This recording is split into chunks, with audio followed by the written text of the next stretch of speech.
Hai semua, salam sejahtera Malaysia. Hai semua, salam sejahtera Malaysia. Hai semua, salam sejahtera Malaysia. Hai semua, salam sejahtera Malaysia.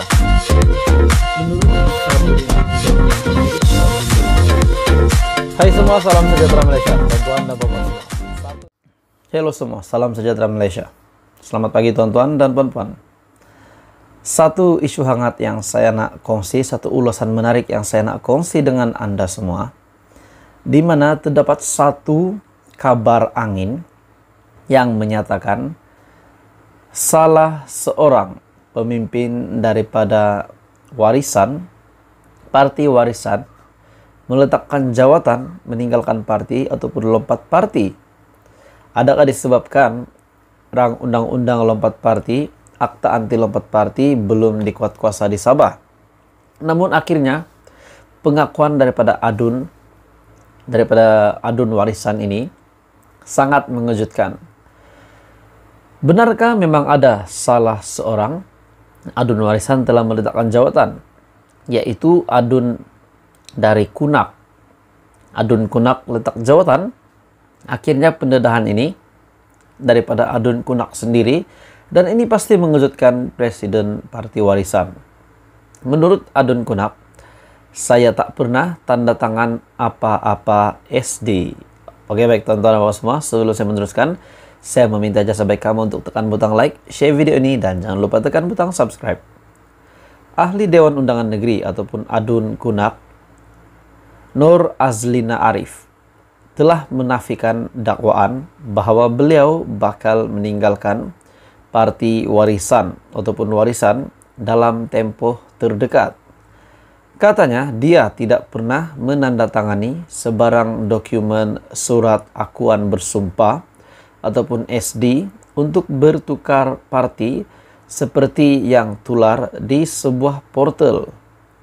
Ini bukan kali pertama saya menafikan perkara seperti ini. Jangan percaya, perkara ini tidak betul.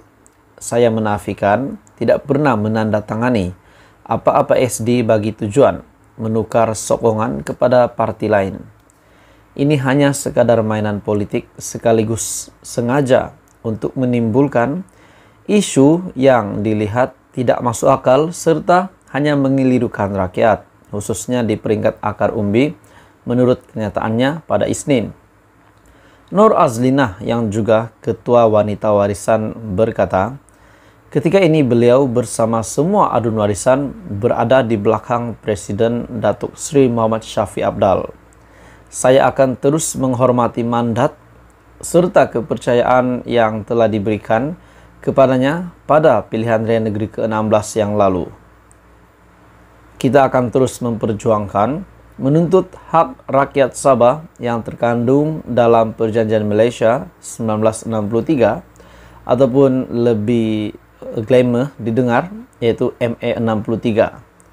Dalam pada itu adun Kunak itu berkata, Nur Azlinah berkata, sebagai pemimpin, beliau sentiasa mengambil pendekatan untuk tidak mudah terpengaruh dengan orang lain sekaligus kekal bersama kepimpinan sedia ada. Jadi sebenarnya adun Kunak yang dikabarkan ingin melompat parti, mungkin melompat ke JRS kah, ke Perikatan Nasional kah, ke BN kah, Bersatu dan sebagainya. Mungkin ke Pakatan Harapan, itu hanyalah bohong, itu hanyalah kabar angin. Sebab akhirnya adun Kunak ini telah membuat pengakuan bahwa beliau tidak pernah menandatangani apa-apa akuan bersumpah ataupun SD. Jadi kalau ada yang membuat kenyataan bahwa Nur Azlina adun Kunak ini telah pindah parti, lompat parti bersama JRS ataupun BN, Bersatu, Pakatan Harapan, apa-apa sajalah parti yang ada di Sabah, begitu hanyalah kabar angin, dan ini pengakuan daripada adun Kunak itu sendiri. Hai semua, salam sejahtera Malaysia. Tuan-tuan dan bapak semua, akhirnya 4 kerusi Bersatu yang didakwa milik Bersatu tidak perlu dikosongkan setelah 4 ahli parlimen yang didakwa Bersatu, milik Bersatu adalah ahli Bersatu.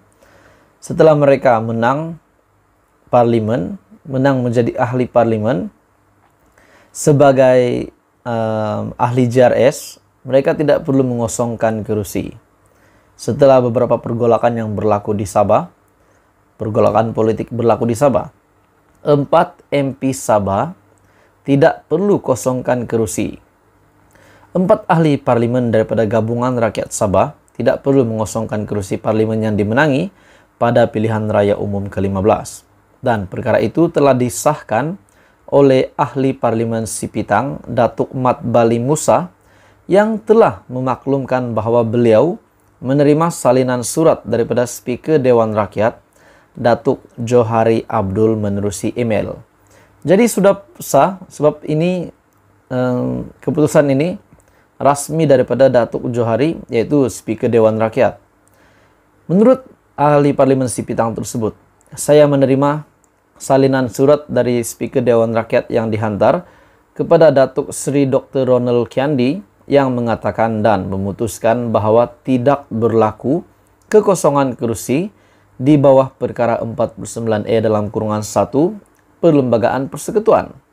Maknanya, JRS tidak akan hilang 4 kerusi dan Bersatu pun tidak sudah dapat mendakwa bahawa kemenangan keempat kerusi itu adalah milik Bersatu. Dan sekiranya mereka memang benar menang atas tiket JRS, mereka tidak perlu pun mengosongkan kerusi itu walaupun telah didakwa mereka adalah ahli Bersatu. Dan ini satu lagi kekecewaan besar kepada Muhyiddin Yassin dan kepada seluruh Perikatan Nasional. Email sudah diterima menurut ahli parlimen Sipitang tersebut, yaitu Mat Bali Musa. Sementara itu, ditanya adakah keputusan itu membabitkan 3 lagi ahli parlimen lain, beliau memaklumkan bahawa mereka turut menerima email yang sama. Sebelum itu, Parti Pribumi Bersatu Malaysia ataupun PPBM telah menghantar notis kepada Speaker Dewan Rakyat untuk memastikan bahawa telah berlakunya kekosongan luar jangka dalam kalangan ahli Dewan Rakyat menurut perkara 49E dalam kurungan 3 Perlembagaan Persekutuan yang melibatkan 4 ahlinya. 4 ahli parlimen itu ialah Mat Bali, Datuk Armizan Muhammad Ali dari Papar, Khairul Firdaus Akbarhan dari Batu Sapi, dan Datuk Jonathan Yassin dari Ranau. Dan kesemua mereka adalah ahli Bersatu yang bertanding menggunakan logo JRS. Dan bagaimanapun, pada 10 Disember lalu, pengurusi JRS Datuk Seri Haji Jinor mengatakan bahawa kesemua pemimpin Bersatu Sabah telah keluar dari parti itu. Jadi akhirnya teka-teki persoalan-persoalan yang menjadi teka-teki kepada ramai orang. Pada akhirnya, 4 ahli parlimen ini yang menang di atas tiket JRS tetap menang, tetap memiliki kerusi parlimen di 4 parlimen ini sebagai ahli JRS. Dan ini satu berita baik kepada Haji Jinor yang tidak akan hilang pun 4 kerusi parlimen tersebut.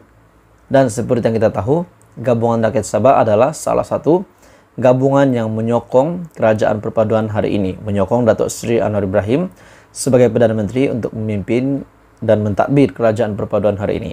Jadi tuan-tuan dan semua, apa komen Anda? Teruskan bersama di dalam channel ini untuk perkembangan politik yang lain.